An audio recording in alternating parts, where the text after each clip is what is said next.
Hello students, कैसे हैं आप सब। आई होप सो आप सारे के सारे ठीक होंगे। आज हम प्रोबेबिलिटी शुरू करने वाले हैं। प्रोबेबिलिटी जो है क्लास 10th एसएससी बोर्ड यानी महाराष्ट्र बोर्ड का सबसे इजी चैप्टर है। इससे आसान चैप्टर आपको पूरे अलजेब्रा में नहीं मिलेगा। आप काउंट करेंगे तो इसमें 4 एक्सरसाइज हैं, काफ़ी सिंपल एक्सरसाइजेज हैं। तो ये चैप्टर सबसे ज़्यादा स्कोरिंग चैप्टर है और एग्ज़ाम में आप इससे कोई भी क्वेश्चन जो आएगा उसको आप गलत नहीं कर सकते। अगर वो 2 मार्क्स का क्वेश्चन आएगा तो आपको पूरे 2 मार्क्स के लिए उसको अटेम्प्ट करना ज़रूरी है। तो चलो स्टार्ट करते हैं। चैप्टर का नाम प्रोबेबिलिटी है। आपके सामने पहली बार आ रहा है प्रोबेबिलिटी। दूसरे बोर्ड्स में जल्दी इंट्रोड्यूस हो जाता है ये कंसेप्ट प्रोबेबिलिटी का। बेसिकली प्रोबेबिलिटी है क्या? प्रोबेबिलिटी बेसिकली मैथ्स का पार्ट नहीं होता है। प्रोबेबिलिटी बेसिकली स्टैटिस्टिक्स के पार्ट में आता है। दूसरी बात, प्रोबेबिलिटी को अगर हम कहीं डिफाइन करने जाएं कि प्रोबेबिलिटी है क्या, तो प्रोबेबिलिटी बेसिकली बेटा ये आएगा जिसे हम कहते हैं चांसेस। किसी चीज़ का कितना चांस है होना। यानी कि अगर मैं कहूँ कि आज बारिश होगी या नहीं होगी तो उसके 2 ही चांसेस है, या तो होगी या तो नहीं होगी। यानी किसी चीज़ के होने के चांसेस यहाँ पर कितने 50-50% है। अगर मैं आपसे कहूँ कि अगर एक कॉइन को टॉस करेंगे तो क्या आएगा? हेड आ सकता है या तो टेल आ सकता है। हेड आने के कितने चांस है? 50%। टेल आने के कितने चांस है? 50%। तो बेसिकली प्रोबेबिलिटी मैथमेटिक्स या स्टैटिस्टिक्स के कंसेप्ट में ये आता है कि हम किसी चीज़ को नंबर में या स्टैटिस्टिकली या मैथमेटिकली कैसे पुटअप करेंगे, वो हम इस चीज़ में किस में सीखेंगे? प्रोबेबिलिटी में। ठीक है, नॉर्मली भी हम बोलते हैं ना कि चांसेस किसी चीज़ के होने या नहीं होने, तो उसको हम मैथमेटिकली नहीं लिखते। अगर हम उसको मैथमेटिकली लिख दें तो वो प्रोबेबिलिटी के डेफिनेशन में आ जाता है। तो प्रोबेबिलिटी का मतलब हुआ चांसेस। तो अब आते हैं प्रोबेबिलिटी के टेक्निकल चीज़ों पे जो आपको पढ़नी है। आपका पहला एक्सरसाइज तो चांसेस से डील करता है, पर मैं आपको कुछ चीज़ें बताना चाहूँगा यहाँ पर। चांसेस के अलावा यहाँ पर हम पढ़ेंगे सैम्पल स्पेस के बारे में। ये सैम्पल स्पेस क्या होता है, और उसके बाद पढ़ेंगे हम इवेंट। तो इस यहाँ पर हम हमारा रिस्ट्रिक्शन सिर्फ सैम्पल स्पेस तक रखेंगे। इवेंट्स को हम नेक्स्ट वीडियो में देखेंगे। सैम्पल स्पेस बेसिकली होता क्या है, तो उससे पहले भी सॉरी एक और एक चीज़ है जो आपको पढ़नी है, जो है रैंडम एक्सपेरिमेंट जिसे हम कहते हैं। रैंडम एक्सपेरिमेंट, इसका मतलब क्या है? इसका मतलब ये है, सबसे पहले अगर कोई चीज़ की प्रोबेबिलिटी आपको निकालनी है तो उस चीज़ के लिए आपको एक मैथमेटिक्स की भाषा में एक एक्सपेरिमेंट करना होता है। फॉर एग्जांपल मैं ये कहना चाहूँगा, अगर सपोज करो आपने एक कॉइन टॉस करना है, तभी तो आपका रिजल्ट आएगा, चाहे वो हेड आया तो टेल आए। तो जो कॉइन टॉस करना होता है वो आपका क्या होता है? रैंडम एक्सपेरिमेंट होता है। एक्सपेरिमेंट क्यों रैंडम क्यों बोल रहे हैं? रैंडम का मतलब होता है जो चीज़ें फिक्स नहीं है। रैंडम का मतलब क्या होता है? जो चीज़ें फिक्स नहीं है उसे हम क्या कहते हैं? रैंडम कहते हैं। जो चीज़ें फिक्स नहीं होती उसे हम रैंडम कहते हैं। अब उससे जो आउटकम हमारे टोटल आउटकम्स निकलेंगे, जितने भी हमारे टोटल आउटकम्स आएंगे वो किस में चले जाएंगे? सैम्पल स्पेस में चले आएंगे। मतलब अगर हमने एक रैंडम एक्सपेरिमेंट किया जिसमें हम क्या कर रहे हैं? कॉइन को क्या कर रहे हैं? टॉस कर रहे हैं। अब कॉइन को टॉस करने पर उसमें 2 ही चीज़ें हो सकती है, या तो उधर हेड आ सकता है या तो क्या आ सकता है? टेल आ सकता है। तो कॉइन का टॉस करना आपका क्या है? Random experiment. हेड या टेल आना आपका क्या है? Sample space. यही टोटल आउटकम है ना उसके, इसके अलावा तो आ नहीं सकते। तो इस तरह से हमने क्या सीखा अभी कि रैंडम एक्सपेरिमेंट क्या होता है, यानी कि उसके बाद हमने सीखा कि सैंपल। पहले एक्सरसाइज शुरू करते हैं, एक्सरसाइज नंबर 5.1। तो एक्सरसाइज नंबर 5.1 है क्या? क्वेश्चन देखो, क्वेश्चन आपके सामने है। क्वेश्चन ये कहता है कि how many possibilities are there in each of the following. आपको सिर्फ पॉसिबिलिटीज बतानी है, मतलब क्या कितनी पॉसिबिलिटी हो सकती है। जैसे कि अगर मैं आपसे कहूँ कि आपके स्कूल जाने की क्या पॉसिबिलिटी है, तो या तो आप स्कूल जाएंगे या तो नहीं जाएंगे। तो कितनी पॉसिबिलिटी होगी? 2 पॉसिबिलिटी होगी। तो वैसे ही आपको यहाँ पर सिर्फ पॉसिबिलिटीज बतानी है कि पॉसिबिलिटीज क्या होगी। तो पहला, Vanita knows the following sites in Maharashtra, she is planning to visit one of them in her summer vacation. Vanita को क्या करना है? समर वेकेशन में जो नीचे साइट्स के नाम दिए हुए हैं उन साइट्स में से उसे किसी एक साइट पर जाना है, या मतलब पॉसिबिलिटीज दी है कि इतनी सारी साइट्स है, इसमें से उसको कहीं ना कहीं तो जाना है। तो कितनी पॉसिबिलिटीज होगी जाने की?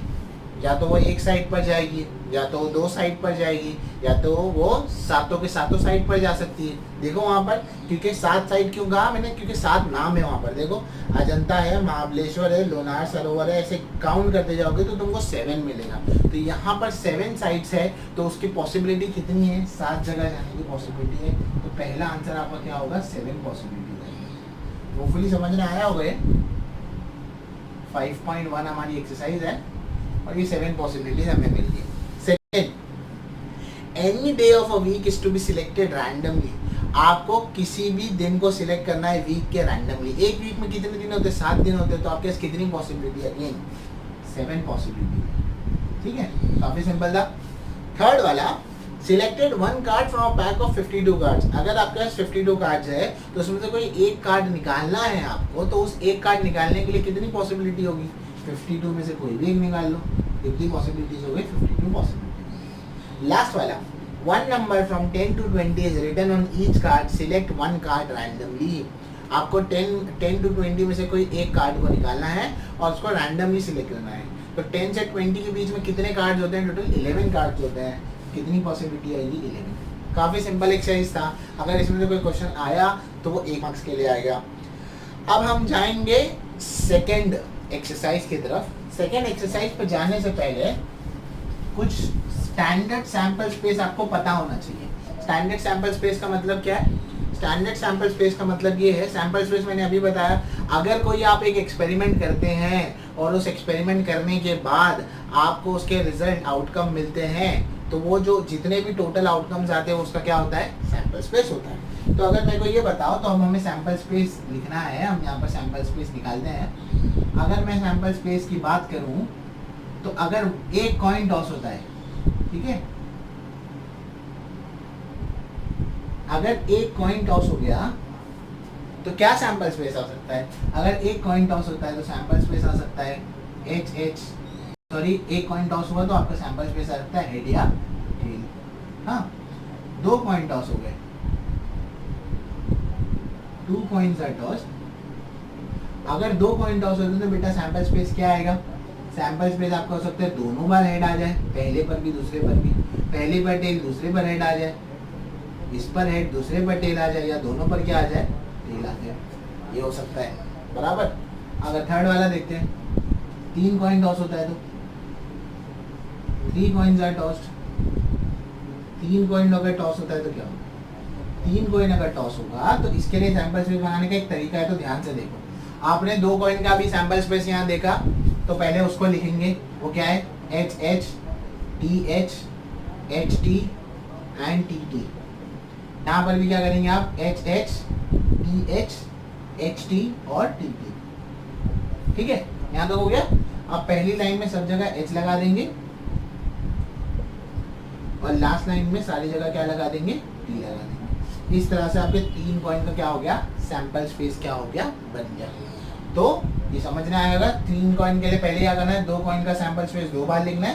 पहली वाली लाइन में पूरा H लगा देना, नीचे वाली लाइन में क्या लगा देना है? T लगा देना है।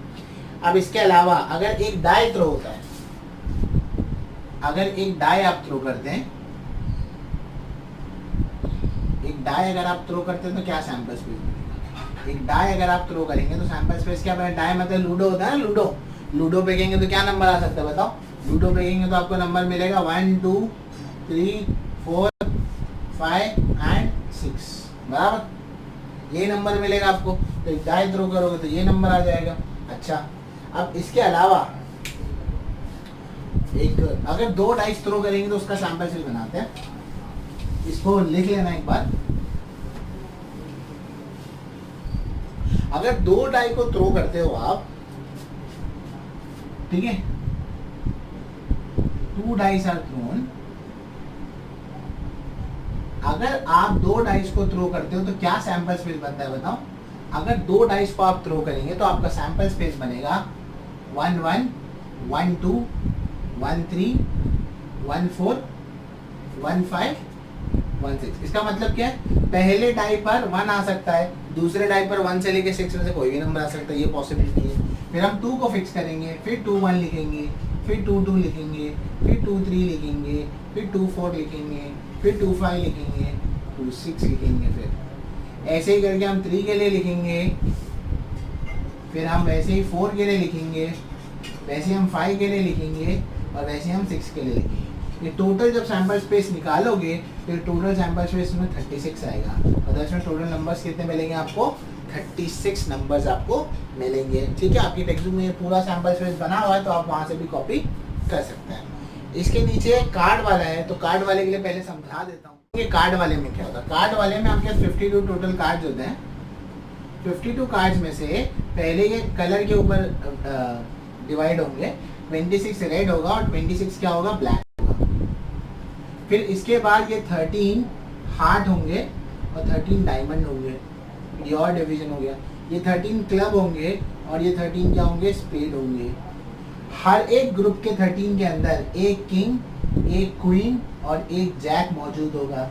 यहाँ पर भी क्या होगा, एक किंग, एक क्वीन और एक जैक होगा। यहाँ पर भी एक किंग, एक क्वीन और एक जैक होगा। सिमिलरली यहाँ पर भी एक किंग, एक क्वीन और एक जैक होगा। किंग, क्वीन और जैक के जो कार्ड्स है उन्हें हम फेस कार्ड कहते हैं। तो यहाँ पर टोटल फेस कार्ड कितने हैं, 3। यहाँ पर टोटल फेस कार्ड कितने हैं, 3। यहाँ पर कितने, 3 और यहाँ पर कितने, 3। तो 3 3 6 9 और 3 कितना हो गया, 12 हो गया। तो टोटल फेस कार्ड कितने हो जाएंगे बेटा, 12 फेस कार्ड हो जाएंगे। यानी कि 12 आपके पास क्या होंगे, फेस कार्ड। यानी अगर आपको एग्जाम में पूछा जाए कि फेस कार्ड्स कितने हैं तो आप डायरेक्टली बता सकते हैं कितने, 12 है। अगर आपको एग्जाम में ऐसा पूछे हार्ट का किंग कितना है तो 1 है, डायमंड का किंग कितना है, 1 है, ऐसे।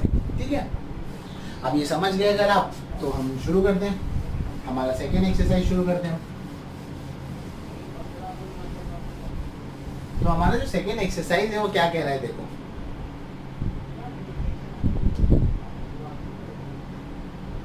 हमारा जो सेकेंड एक्सरसाइज है 5.2,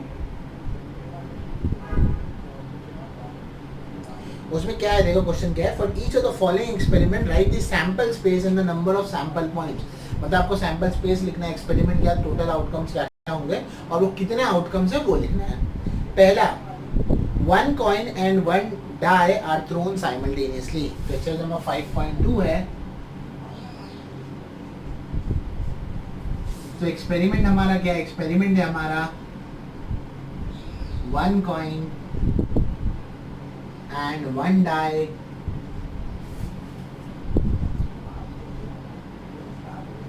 one coin and 1 die thrown simultaneously।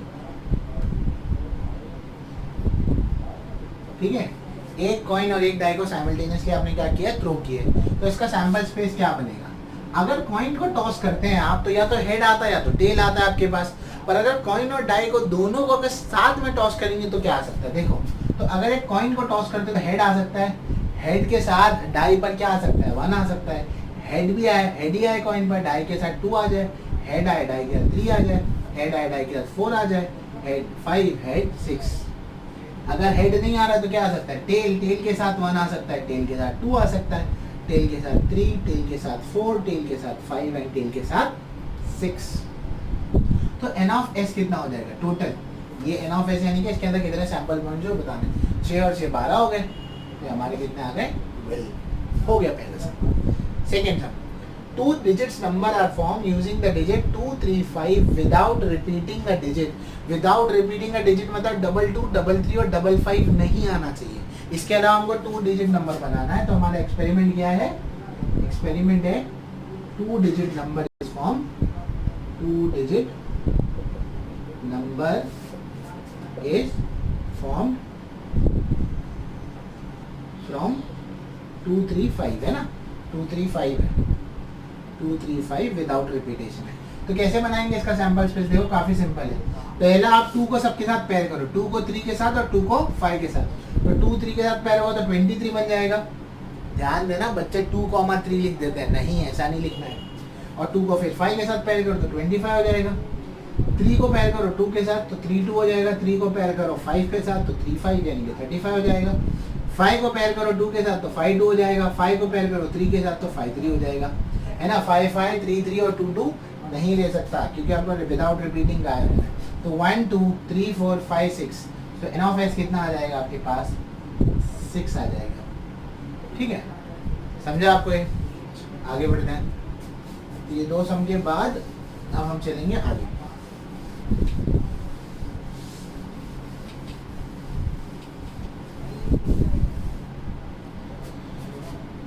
अब हम आते हैं सेकंड सम पर। क्वेश्चन नंबर 1 के 1 2 हो गए, सेकंड सम पर आते हैं। एक एरो दिया है, तो ये देखो क्वेश्चन क्या है, the arrow is rotated and it stops randomly on the disc. ठीक है, एक एरो है, डायग्राम में आप देख सकते होंगे। Find out on which colour it may stop. Arrow कौन से कलर पर रुक सकता है? कोई भी कलर पर रुक सकता है ना। तो हमारा सेकंड क्वेश्चन जो है उसमें डायरेक्टली सैंपल स्पेस हम लिख देते हैं। तो हमारा सैंपल स्पेस क्या होगा, यहाँ पर हमारा सैंपल स्पेस होगा, जितने भी कलर है सारे लिख दो। क्या है? Red, red, purple, green, blue, yellow, orange. ठीक है, 1 2 3 4 5 6 6 कलर्स हैं, तो एन ऑफ एस कितना आ जाएगा? ठीक है, थर्ड क्वेश्चन पर जाएं। थर्ड क्वेश्चन में आपको एक कैलेंडर दिया हुआ है, उस कैलेंडर में ये लिखा है in the month of March 2019 find the days on which the day is a find the date on which the day find the days on which the date is a multiple of 5। ऐसे दिन निकालो जिस पर 5 का multiple आ रहा है। मतलब कौन कौन सी तारीख होगी जो 5 का मल्टीपल होगी? एक महीने के अंदर कितनी तारीख होती है? टोटल कितने दिन होते हैं? 30 दिन होते हैं। तो उसमें से 5 के मल्टीपल्स कौन होंगे? खुद 5, फिर 10, फिर 15, फिर 20, 25 और 30। यानी ये 6 दिनों पर, ये 6 डेट पर कौन से डेज आ रहे हैं वो लिखने, क्योंकि ये सब के सब क्या है? 5 के मल्टीपल्स हैं। तो सबसे पहले 5 पर देखो कि डे कौन सा है, सैम्पल स्पेस में लिखना है। 5 पर जो है हमारा डे आ रहा है ट्यूसडे, तो ये कौन सा हो जाएगा? ट्यूसडे हो जाएगा। ठीक है, 10 पर कौन सा डे आ रहा है आपका? संडे, तो लिख दो संडे। उसके बाद 15 पर कौन सा आ रहा है? फ्राइडे, तो लिख दो फ्राइडे। ठीक है, अब ये हो गया। अब उसके बाद 20 पर आ जाओ। 20 पर तुमको कौन सा मिल रहा है? वेडनेसडे मिल रहा है, तो वेडनेसडे लिख दो, ये आपका वेडनेसडे हो गया। फिर आप 25 पर आ जाओ। 25 पर आपको क्या मिल रहा है? मंडे मिल रहा है, तो मंडे लिख दो। उसके बाद 30 पर आ जाओ। 30 पर आपको क्या मिल रहा है? सैटरडे मिल रहा है, तो सैटरडे लिख दो। तो इस तरह से काउंट करेंगे तो 1 2 3 4 5 6 टोटल 6 है हमारे पास, तो रहने ही थे। एन ऑफ एस कितने हो गए? 6 लिख दे। समझ रहे हैं? आपको ऐसे डेज निकालने थे जिनकी डेट क्या है? 5 का मल्टीपल है। तो ये हो गया हमारा। अब हमारी इस एक्सरसाइज का लास्ट क्वेश्चन है, क्वेश्चन नंबर 4। तो क्वेश्चन नंबर 4 है क्या? देखो क्वेश्चन नंबर 4 बेटा ये है, form a road safety committee of 2 boys and 2 girls. Road safety committee बनानी है जिसमें 2 बॉयज है और 2 क्या है? गर्ल्स है। ठीक है, अगर 2 बॉयज और 2 गर्ल्स है तो मैं जरा लिख देता हूँ यहाँ पर B1 B2 2 बॉयज है, G1 G2 2 गर्ल्स है। हाँ, एक्टिविटी बेस्ड क्वेश्चन है। उसमें दिया गया कमेटी ऑफ 2 बॉयज, 2 बॉयज की कमेटी बनानी है। तो 2 बॉयज की कमेटी में 2 ही लोग आने, 2 बॉयज तो B1 B2 हो जाएगा, बराबर। अब वो दूसरा क्या बोला? कमेटी ऑफ 2 गर्ल्स, 2 गर्ल्स की कमेटी में कौन आएगा? G1 और G2 आ जाएगी, बराबर। तीसरा क्या है? तीसरा हो गया है कमेटी ऑफ 1 बॉय और 1 गर्ल, एक बॉय और एक गर्ल होना चाहिए। तो देखो पहला वाला बॉय और पहली वाली गर्ल से मिलकर कमेटी बन सकती है, पहला वाला बॉय और दूसरी वाली गर्ल को मिलकर कमेटी बन सकती है, बन सकती है नहीं? फिर सेकेंड वाला बॉय और फर्स्ट वाली गर्ल को मिलकर कमेटी बन सकती है, बन सकती है। सेकेंड वाला बॉय और सेकेंड वाली गर्ल को मिलकर कमेटी बन सकती है, बन सकती है। तो टोटल यहाँ 4 हो गए और यहाँ 2 हो गए। लास्ट में क्या पूछा है? Sample space. क्या आपको नहीं लगता ये सारा का सारा मिलाकर आपका सैंपल स्पेस होगा? क्यों? सैंपल स्पेस होता क्या है बताओ? सैंपल स्पेस में हमने ये पढ़ा था कि set of all possible outcome. आप लोगों को 2 लोगों की कमेटी बनानी थी, तो 2 लोगों की कमेटी में 2 बॉयज हो सकते हैं, 2 गर्ल्स हो सकते हैं, एक बॉय और एक गर्ल, एक बॉय और एक गर्ल, एक बॉय और एक गर्ल। तो आपके सैंपल स्पेस में आप क्या लिखेंगे? ये 6 के 6 लिखेंगे और आपका एन ऑफ एस यहाँ पर कितना आएगा? 6 आएगा। ठीक है, होपफुली आपको समझा होगा। अगर कोई डाउट है तो प्लीज़ कमेंट सेक्शन में बताइए ज़रूर।